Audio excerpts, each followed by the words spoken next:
My starting point when it comes to the consideration of any issue relating to free speech is my passionate belief that the second most precious thing in life is the right to express yourself freely.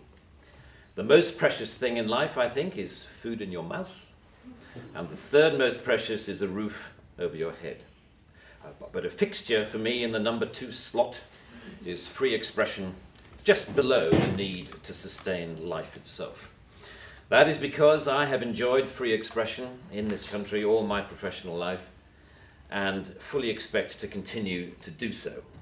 Personally, I suspect highly unlikely to be arrested for whatever laws exist to contain free expression because of the undoubtedly privileged position that is afforded to those of a high public profile. So my concerns are less for myself and more for those more vulnerable because of their lower profile.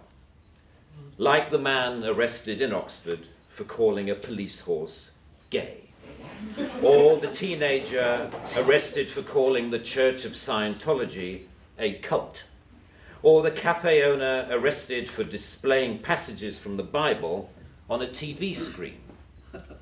When I heard of some of these more ludicrous offences and charges, I remembered that I had been here before in a fictional context. I once did a show called Not the 9 O'Clock News some years ago, and we did a sketch where Griff Rhys-Jones played Constable Savage, a manifestly racist police officer to whom I, as his station commander, is giving a dressing down for arresting a black man on a whole string of ridiculous, trumped-up and ludicrous charges. The charges for which Constable Savage arrested Mr. Winston Kadogo of 55 Mercer Road were these: walking on the cracks in the pavement, walking in a loud shirt in a built-up area during the hours of darkness, and one of my favourites, walking around all over the place. He was also arrested for urinating in a public convenience and looking at me in a funny way. Who would have thought that we would end up with a law that would allow life to imitate art so exactly?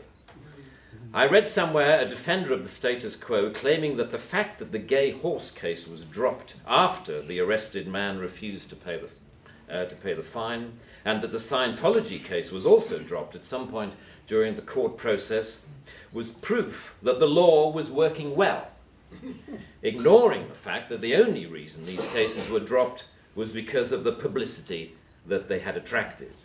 The police sensed that ridicule was just around the corner and withdrew their actions. But what about the thousands of other cases that did not enjoy the oxygen of publicity, that weren't quite ludicrous enough to attract media attention? Even for those actions that were withdrawn, people were arrested, questioned, taken to court, and then released. You know, that isn't a law working properly.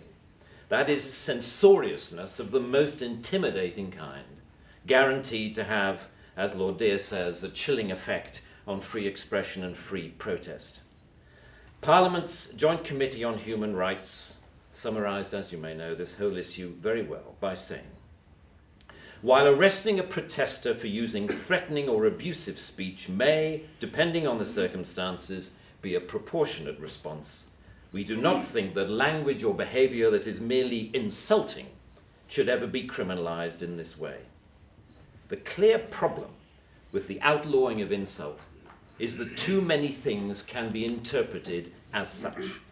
Criticism is easily construed as insult by certain parties. Ridicule easily construed as insult. Sarcasm, unfavourable comparison, merely stating an alternative point of view to the orthodoxy can be interpreted as insult.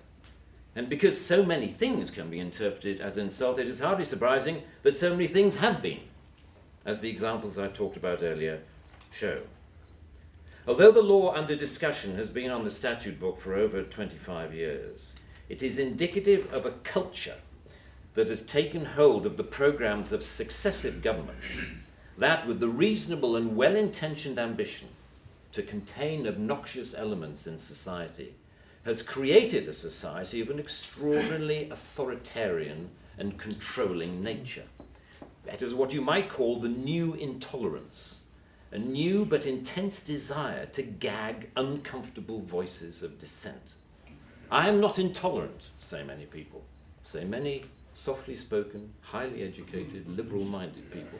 I'm only intolerant of intolerance.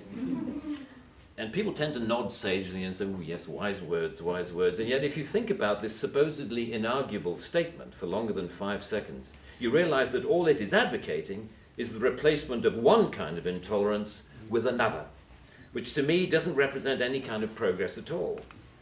Underlying prejudices, injustices, or resentments are not addressed by arresting people. They are addressed by the issues being aired, argued, and dealt with, preferably outside the legal process. For me, the best way to increase society's resistance to insulting or offensive speech is to allow a lot more of it. As with childhood diseases, you can better resist those germs to which you have been exposed.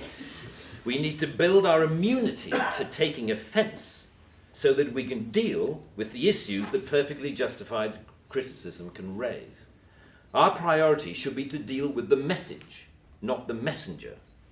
As President Obama said in an address to the United Nations only a month or so ago, laudable efforts to restrict speech can become a tool to silence critics or oppress minorities. The strongest weapon against hateful speech is not repression, it is more speech. And that's the essence of my thesis, more speech. If we want a robust society, we need more robust dialogue, and that must include the right to insult or to offend. And even if, as Lord Dear says, the freedom to be inoffensive is no freedom at all. The repeal of this word in this clause will be only a small step, but it will, I hope, be a critical one in what should be a longer-term project to pause and slowly rewind a creeping culture of censoriousness. It is a small skirmish in the battle, in my opinion, to deal with what Sir Salman Rushdie refers to as the outrage industry.